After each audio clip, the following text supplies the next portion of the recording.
this video. So you're gonna be following me in a little week in my life, but this is period edition, basically focusing on what I'm eating and what I'm doing to support my period, but also not at all in a restrictive way and not in an uber like, ooh, I can only eat healthy things type of way. I tend to have pretty painful periods, so I'm also not going to be like a tampon commercial. I'm going to be in pain. That's why we started off by putting on the Comfy Fit. This thing is gigantic. I don't know why, but being in like 3XL clothes just really makes me feel at peace. First things first, supplements.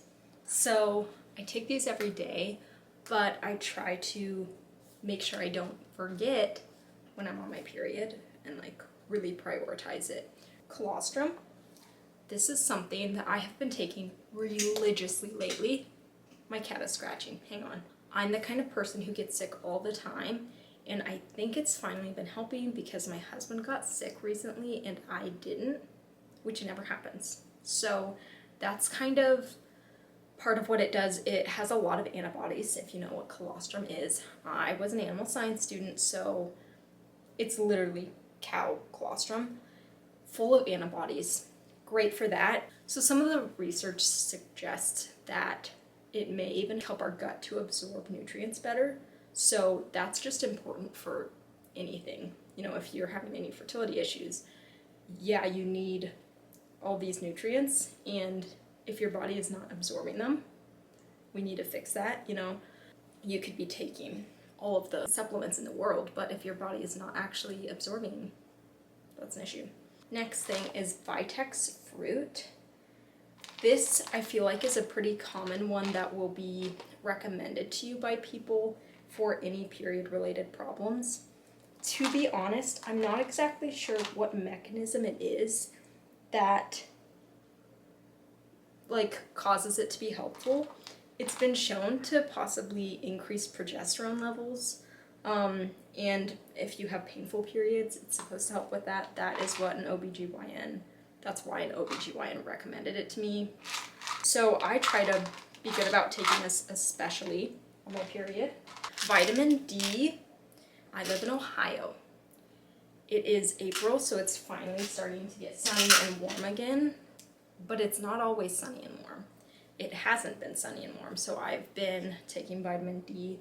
There's all kinds of research about vitamin D with different fertility issues. If you have low progesterone, vitamin D is helpful. There's some research that's shown that low vitamin D levels can be a factor. And so it's just one of those things, like, I'm on my period, I have enough going on, I don't want to be vitamin D deficient too. The next is, it's going to be really hard to read, but this is Superfood Honey. Beekeeper's Naturals is the brand, and it's from CVS. This stuff, so it's got bee pollen. It has 530 milligrams of bee pollen in 1 teaspoon.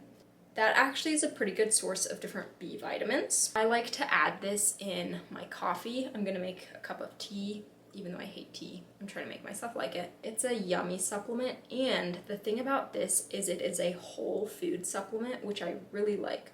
The more that you can supplement your diet with, which it's not even supplementing at that point, it's just eating, the more you can do that, the better. It tends to be more bioavailable, so our bodies are actually able to utilize the nutrients and absorb the nutrients, because if it's not a bioavailable form, then it's not doing anything for you. That's what I like about my colostrum and my honey supplements. It's just food. It's just whole food. So I really, really love that.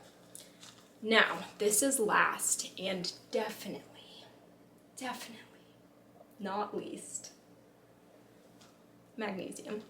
This has made a difference, I have noticed already, and I have heard so many things. If you have painful periods, take magnesium. Take magnesium, take magnesium. I finally listened. Guess what? It does in fact help. I'm trying to think. I think I'm on like month 2 of taking this. During my period, I'm actually taking the amount that I'm supposed to. The serving size is 2 capsules. That's 100% of your daily value of magnesium. I always just take one on my period, and right before my period, I'm taking 2. Why do I do that? Because supplements are expensive, and because I don't really know. I'm just like, I'm gonna be able to get it in with my diet, which for a lot of foods you can, but magnesium, it's close to impossible.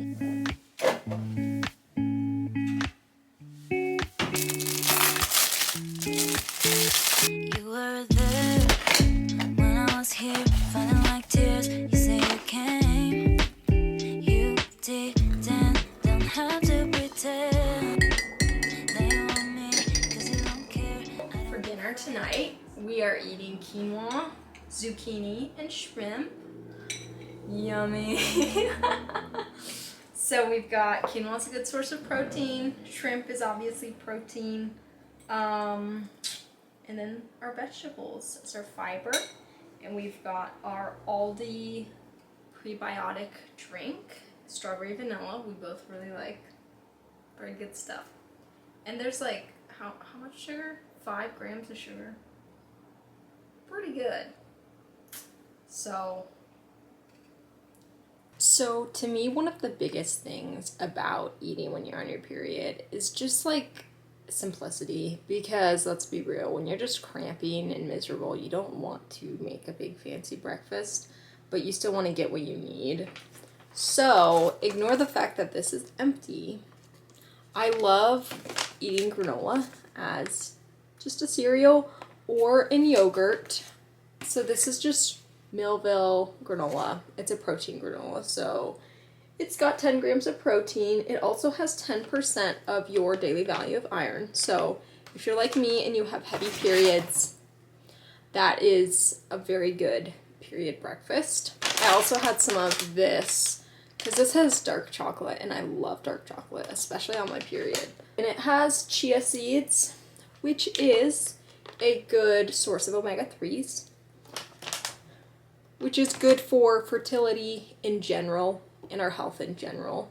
But that's one of the 3 main things that I'm trying to focus on when it comes to healing my period. I'm trying to focus on eating more of that like healthy fats, high in omega-3s, high in polyunsaturated fatty acids and monounsaturated fatty acids. So things like avocado oil, chia seeds, flax seeds, olive oil, that kind of stuff, versus like canola oil, vegetable oil, butter, that type of thing. So omega-3s is one thing. Increasing my fiber intake, mainly through fruits and vegetables, is another big one. And I'm just really trying to have at least 1 fruit and veggie with every meal.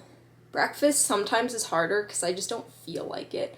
Fruit is just easier for me to eat for breakfast. Vegetables not so much. And then the other thing is magnesium, which I've already talked about. I love magnesium. So that just involves taking a magnesium supplement.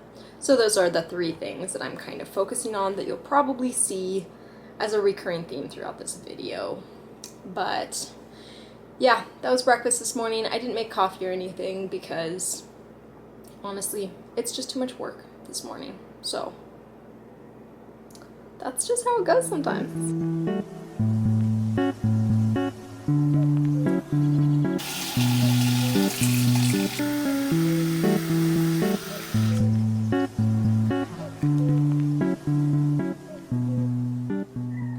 We're on day 2 of my period, and thankfully I'm not feeling too bad today.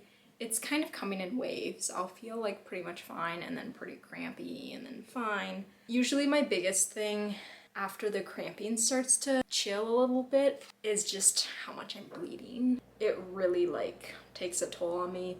I do have heavy periods, so that's something that when it comes to my food, I'm really trying to replenish nutrients that I'm losing, really work on making sure I'm getting enough iron because I need to get my blood work done again. I'm thinking I might be a little bit deficient. My cat would like to say something. Hi. Anyways, for lunch, as you can see, we've got eggs and leftovers from last night, zucchini, shrimp, veggies, lots of veggies. Really trying to make sure I'm getting enough protein, getting a lot of fiber, and yeah, all kinds of yummy stuff. I'm gonna go shopping today because I'm running low on ingredients and I need some more like iron rich snacks. So I'm gonna eat this.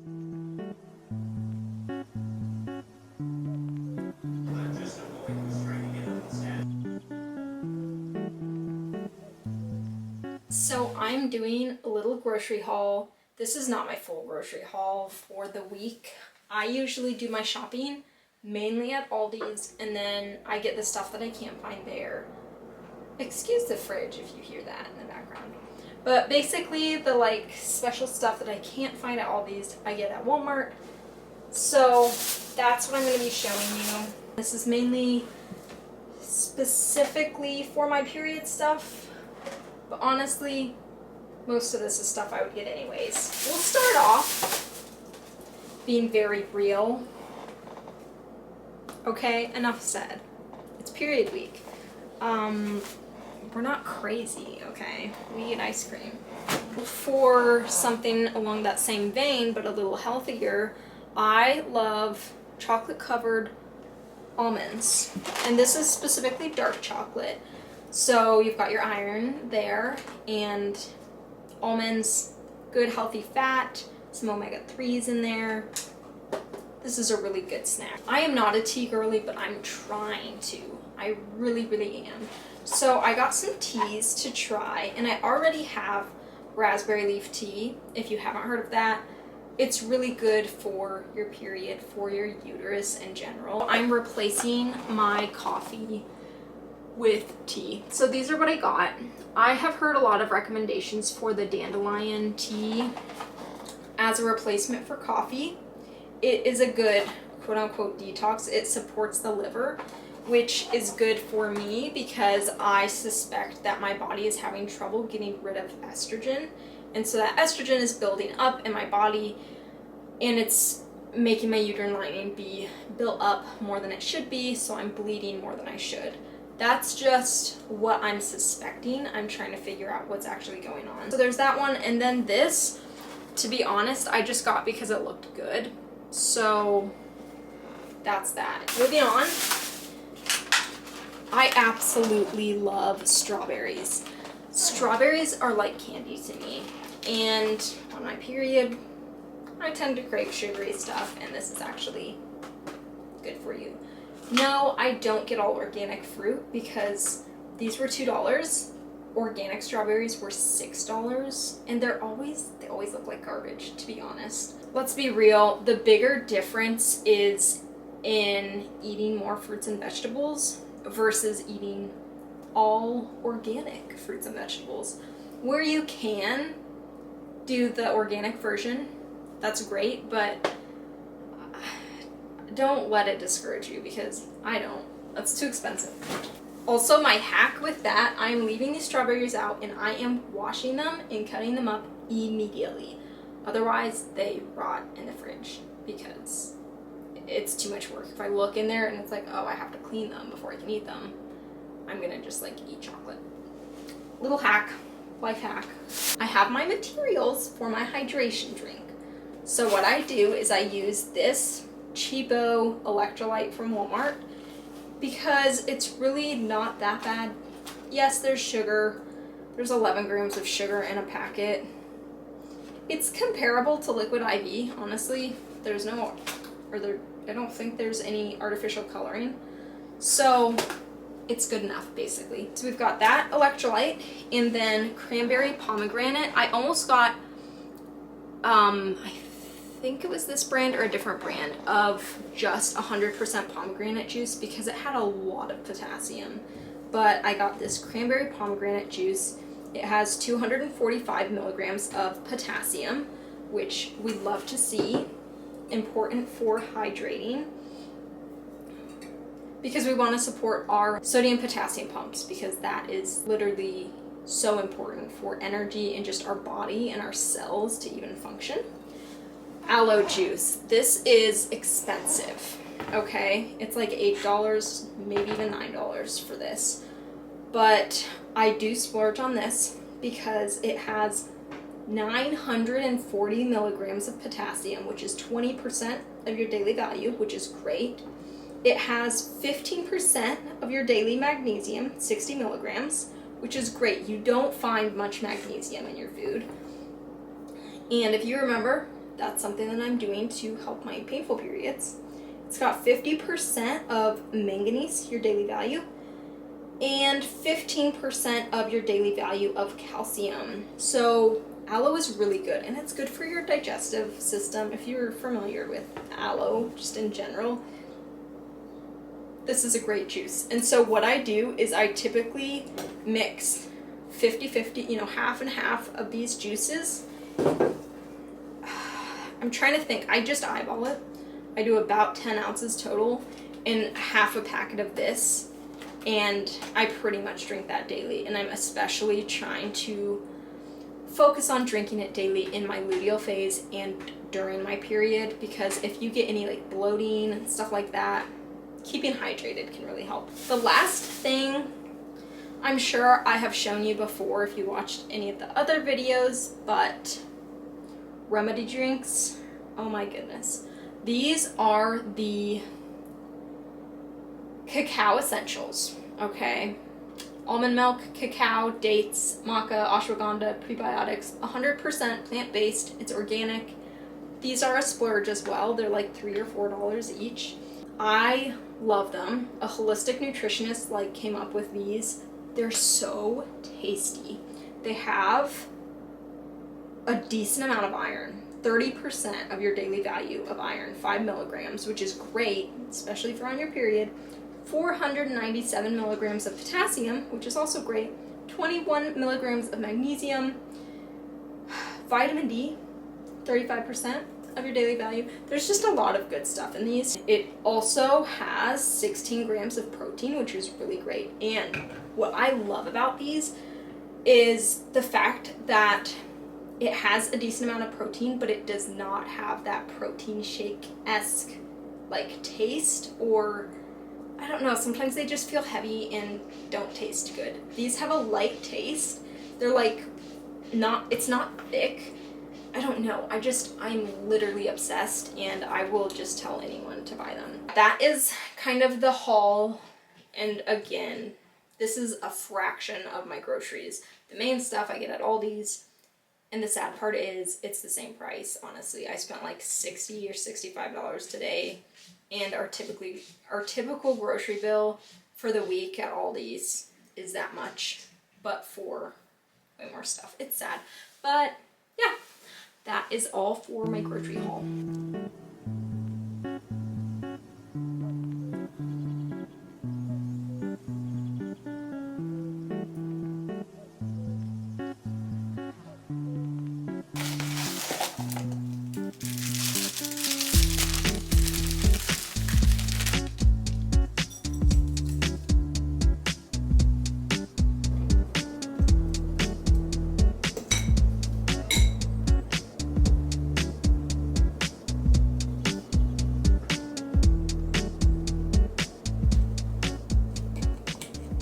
Trying this for my pancake bowl. I'm mixing peanut butter, honey, and flaxseed. All my ingredients back here. This is the honey from CVS, the superfood honey. I did a teaspoon of, it was just a spoonful of the flaxseed, and it's ground flaxseed, not whole. And just, I don't even know, a tablespoon or so of peanut butter, and about a teaspoon of the honey. Just mixing it together as a little bit more of a nutritious peanut butter, because the flaxseed is, of course, a good source of omega-3s and fiber. So.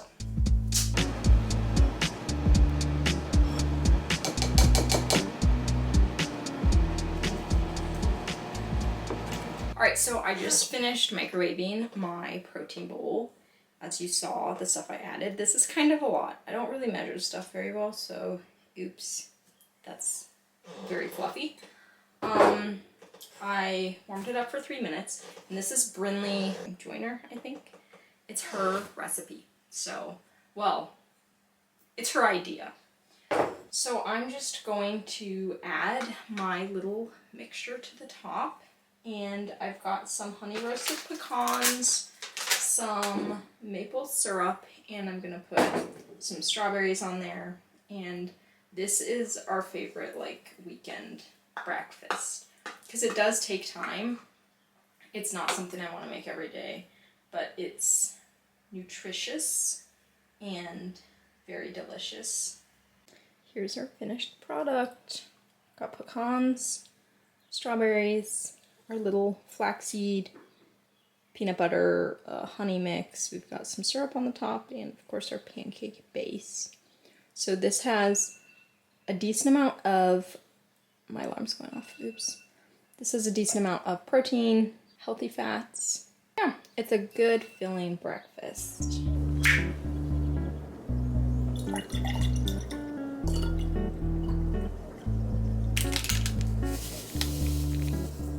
So this is my electrolyte drink. As I showed you, it's just 50-50 of the aloe juice and the cranberry pomegranate juice, and then half of my little cheap electrolyte powder packet mixed up with an ice cube.